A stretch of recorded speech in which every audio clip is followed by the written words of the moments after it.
Welcome to another episode of Wellness Curated. As you know, the aim of this podcast is to offer you ideas, trends, techniques so you can lead a healthier, happier, more hopeful life.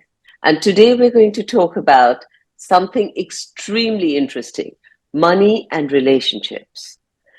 Before I carry on, can I request you to please subscribe to our channel so that we can get you more and more speakers and offer this service to you for free. Okay, so coming back to money and relationships. Joining us today is the accidental co-founder, as she describes herself, of the Food Matters Group, Gauri Devidayal.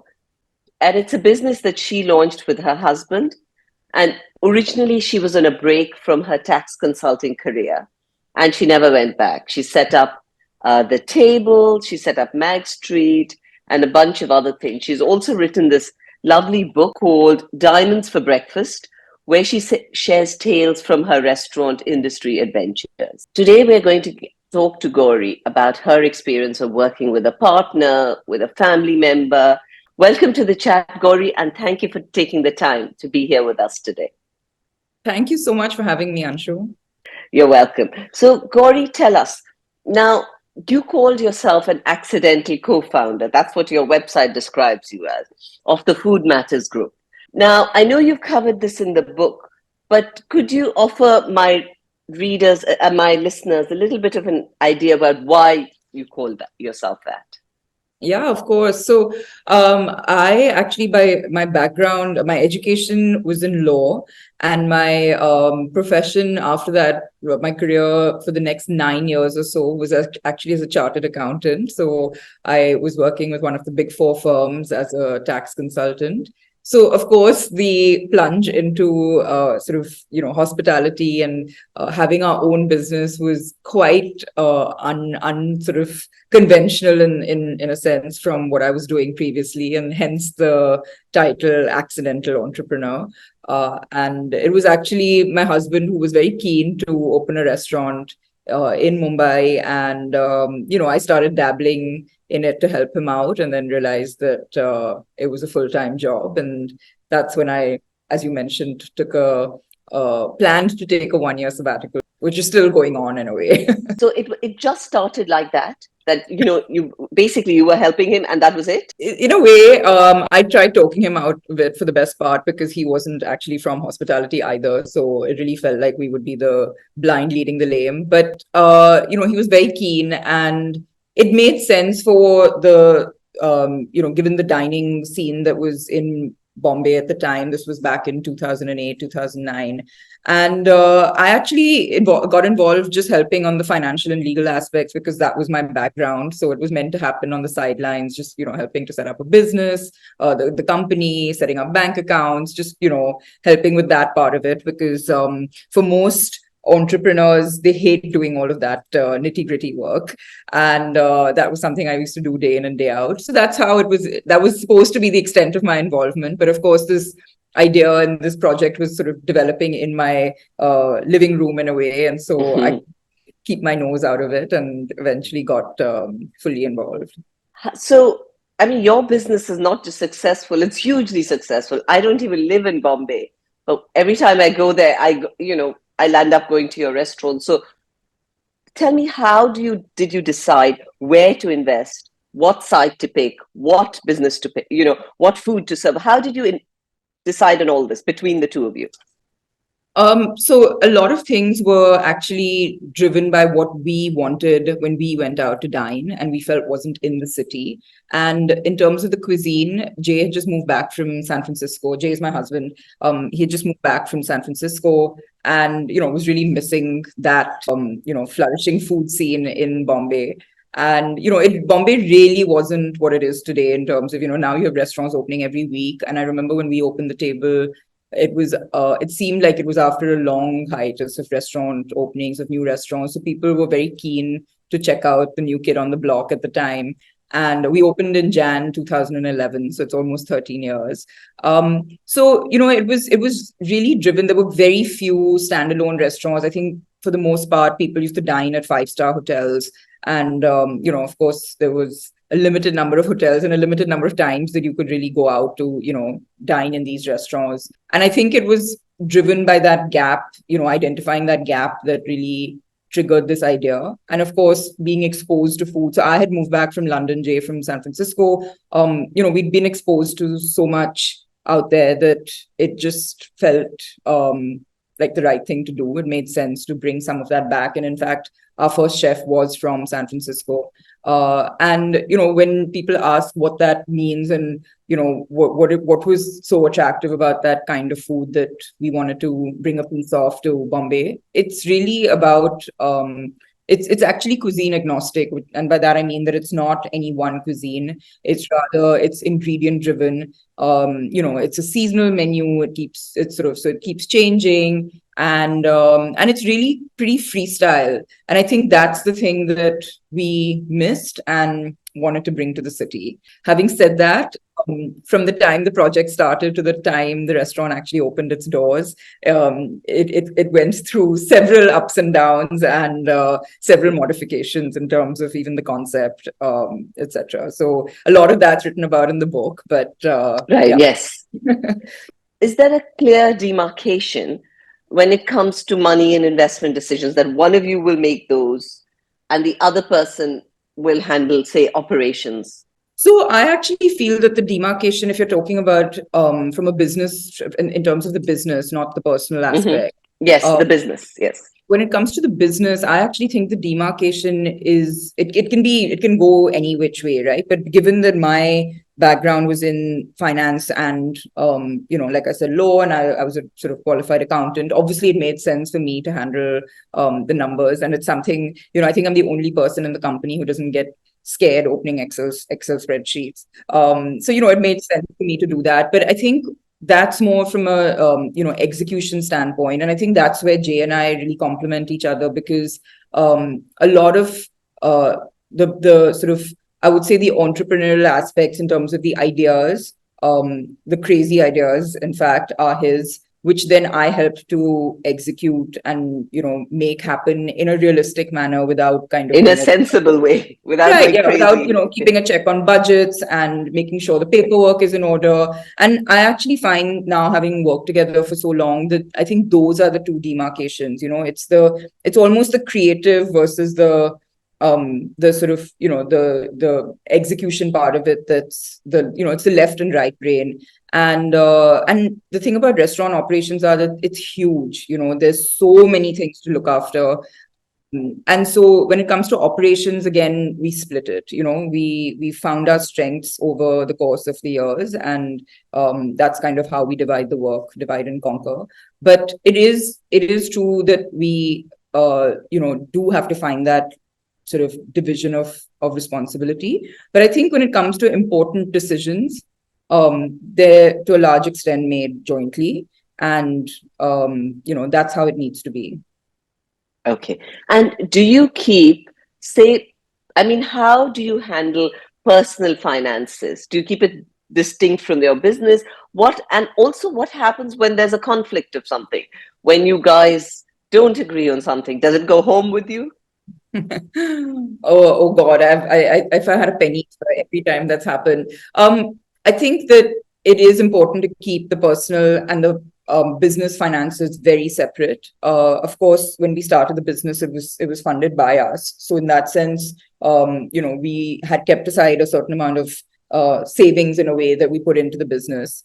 One thing I would say is that, don't let it be your entire savings that go into the business, because then you have nothing more to sort of, fall back on for your sort of personal life. And I think that that's, sort of most important and of primary importance, whatever happens in the business, especially because it's not in many cases just about two people. There might be, children, there might be parents, etc., that are dependent on you.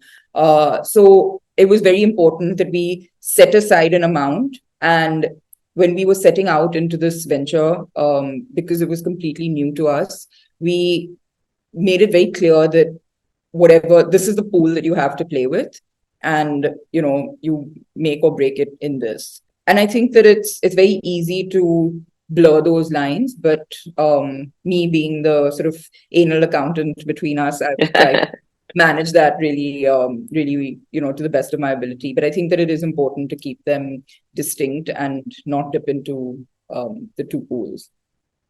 Okay. So I was talking to some friends who actually, they work in a family business. So it's a husband, wife, and the two grown-up children. And they actually have an outside consultant come in. I think it was from memory twice a month. And they actually spent 7, 8 hours with him, just trying to analyze and discuss issues. How do you establish your boundaries between each other? Do you have external help? I think that a lot of companies, especially as they grow, do, it's very recommended that you bring in a board, even if it's not a formal sort of board as such of directors, but just a sounding board of people that you trust, but also will be honest with you and question you, when needed. And I think that that's really important. We actually had that in my parents right off the bat, or I would say my father more than both my parents, but just as someone who had, again, no experience in hospitality, and so was coming at it as sort of objectively as possible. And of course, over the years, even within our fraternity, we do have people that we bounce things off. But it is something that it's a tricky one, because sometimes you don't want to divulge too much about your business outside of it, particularly when it comes to a restaurant where it's a very public facing business. It's a business that people are frequenting, and so it's one that you have to be very comfortable with the people. I'm part of a few sort of entrepreneur organizations that where I have what's known as a trust group of sort of 10 people that are my sounding board in a way. Oh, so you're talking about something like the YPO Forum. Kind of concept, this one is called the Ascent Foundation, which was started by Mr. Harsh Mariwala.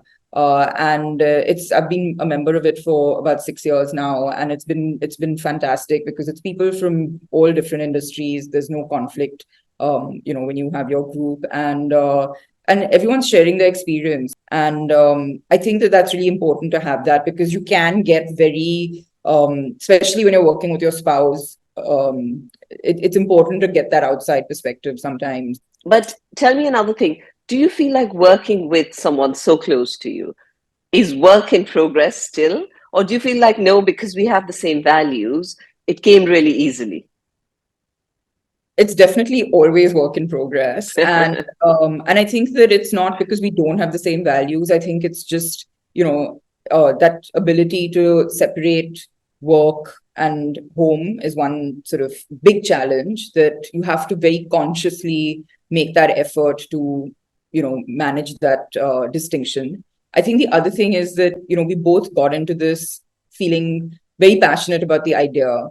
And that passion sometimes can lead to, having very strong views on, opposing views on things.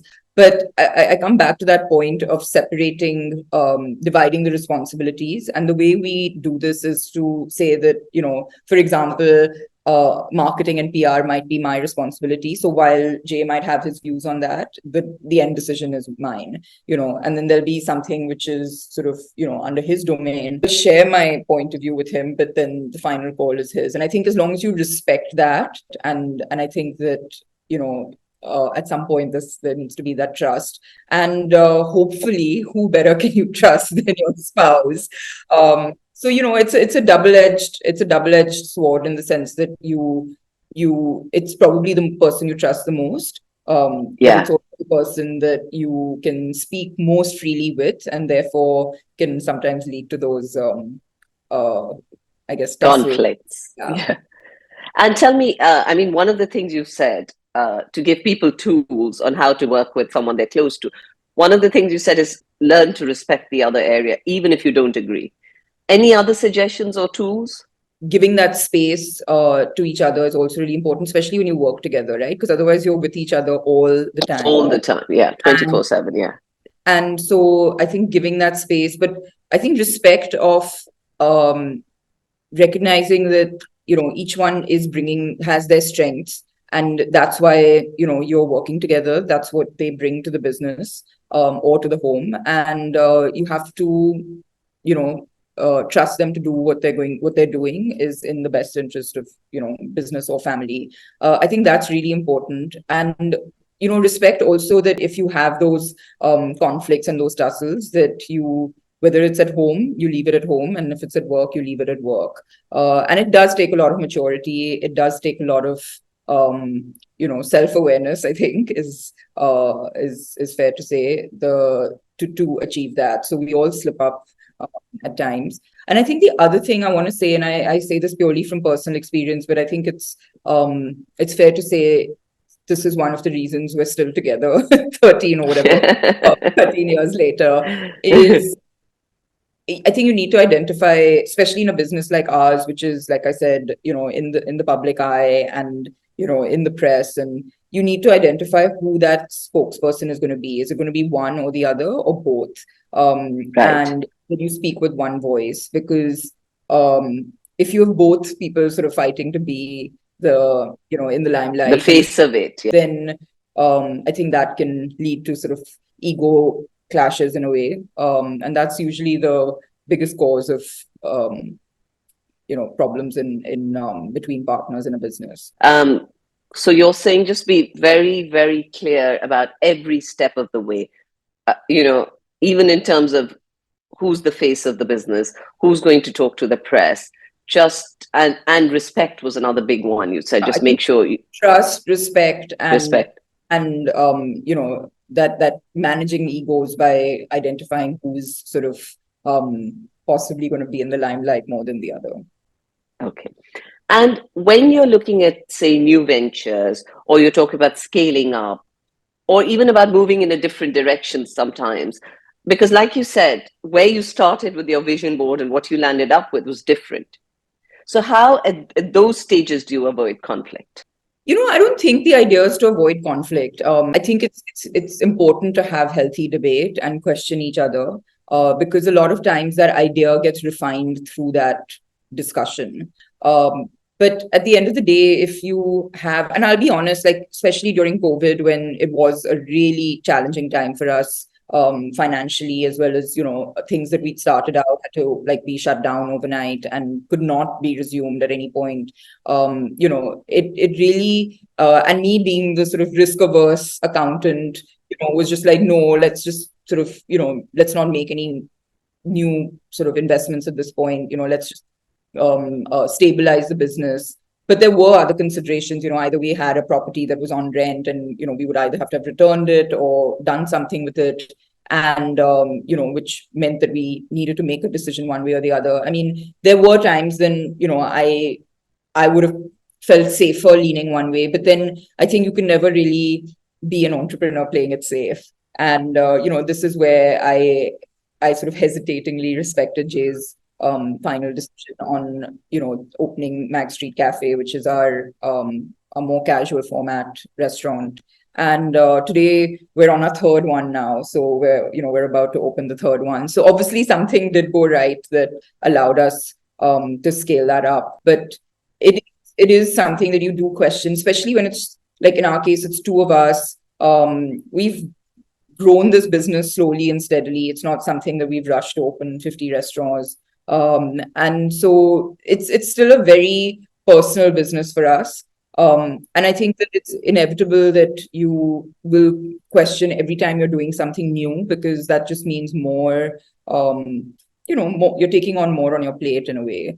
And it's a decision that we sort of struggle with every single time we're doing a new project, whether it's a new brand or an existing brand. But I think I have to say that as now entrepreneurs, I think it's fair to call myself one. It's weirdly addictive. This business is weirdly addictive, and you just kind of can't help yourself but take advantage of opportunities. But I think you have to just do them in a calculated way, and eventually it does work out. So I think we're both like-minded enough in that sense, where I think we're 80% enough like-minded, where that 20% we can deal with a little bit of let's just say a discussion and debate. Right. Wonderful. But Gauri, I've also seen, I mean, we've all seen a lot of families where the financial issues have split over to the extent that people are not even talking to each other, they're not acknowledging each other. So, do you have a protocol in place? Do you and Jay have a protocol in place to stop something like that from happening? Um, I have to say, I mean, I'm touching all the wood around me, but no, we So am haven't. I. Yeah, we haven't had that. We haven't come to that situation where that point where we don't agree on making a financial decision. And so it's not really come to that. But I think sometimes a lot the issues can also be because of generational differences. So especially in family businesses where the sort of older generation might not necessarily understand the need for spending in on certain aspects which the younger generation really does see the need for. And I think that's it's something that I hear about that all the time. And fortunately that's not really an issue for us. But I think it really comes back to being aligned on goals. Okay. And also, in terms of, so you were talking about sort of generational differences, right? But what happens when you're entering into business with a friend or a romantic partner, like in your case, or a colleague or something like that? Are there any learnings that you have that you would say, okay, look at A, B, C, D, make sure you're clear on these before you get into it? I think one thing I would say, I mean, I'm sure there are many, and I haven't sort of done a business with a friend to be able to speak from experience. But I would say that especially if you're not married or tied up in other ways, like being family, it's very important. And I think even if you are family, it's very, very important to have written agreements, right? Because a lot of these businesses start from, chatting about an idea. And when your relationship is on good terms, everything seems peachy. And there's a lot of that trust that I mentioned earlier that has a very big part to play in setting up these businesses. And when things start going wrong is when you really test each other and you test that relationship. And the fact is that things do go wrong. And I think it's in everyone's interest. I would say the one thing is that no matter how good friends you are or how great your relationship is, you know, put it on paper and get it vetted by a lawyer, because this is not one of those things you just write on a tissue paper and hope that works in court. Oh, wow. Okay. Yeah, I think what I'm saying is that, like, be prepared for the worst, because sometimes I hope not, but that it will happen. That's the nature of being an entrepreneur, that you will go through ups and downs, and you just need to be as prepared as you can be. So you're saying put an MOU in place, put legal documents in place, just be very clear where each of you stands before you get into the business. Don't do it when your business has become Amazon, say. Yeah, exactly. And then that's when, things can, that's when sort of, I guess, egos come in and things. This way, before, while it's still a vision and a goal, put that down, and so you both know where you stand. But Gauri, tell me, when things go wrong, and they always do, right? COVID is an example where all the restaurants suffered so much, right? You were saying that yourself. Do you feel like that spills over into personal life? I mean, 100%. It's impossible. We're not robots to not let things, not let those lines bleed every so often. And I think that, and we're human beings to feel a certain way, which doesn't just switch off when you come home or when you leave home.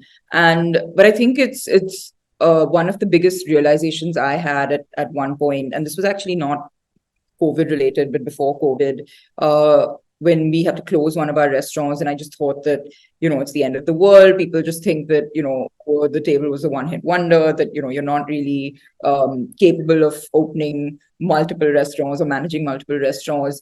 And it was actually a really pivotal moment for me as a restaurateur, because I realized that it's a business, and I had a sort of completely different career before this business.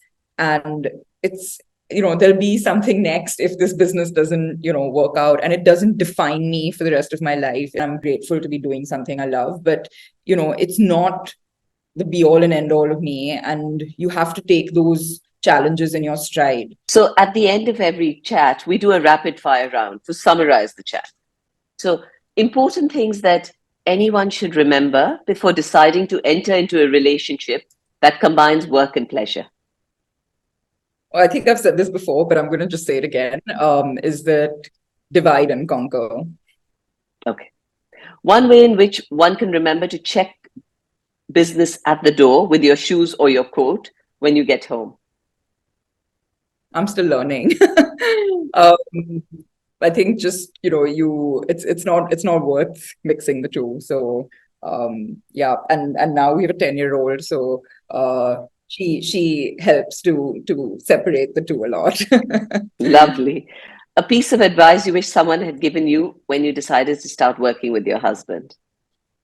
Well, I wish people had told me that it's actually okay to do it, because I had told the contrary by everybody around me, that it was going to be a disaster, that it was a recipe for disaster to be working with your spouse. And he wasn't even my spouse at the time. So I think that was why it was, it was a little, but yeah, I think that it's totally fine to do it. And I'm seeing more and more couples, start ventures together. And yeah, it's actually really fun. So thank you, Gauri. What a lovely chat we've had. Thank you so much for taking the time. Thank you so much for taking the time to be here with us today. I hope you learned something new, and I hope we brought you closer to leading a healthier, happier, more hopeful life. Please do subscribe to my channels, and I would love to hear from you. My email address is anshu@wellnesscurated.life. Please send me questions, topic suggestions, whatever you'd like to send me. Thank you so much, and see you next week.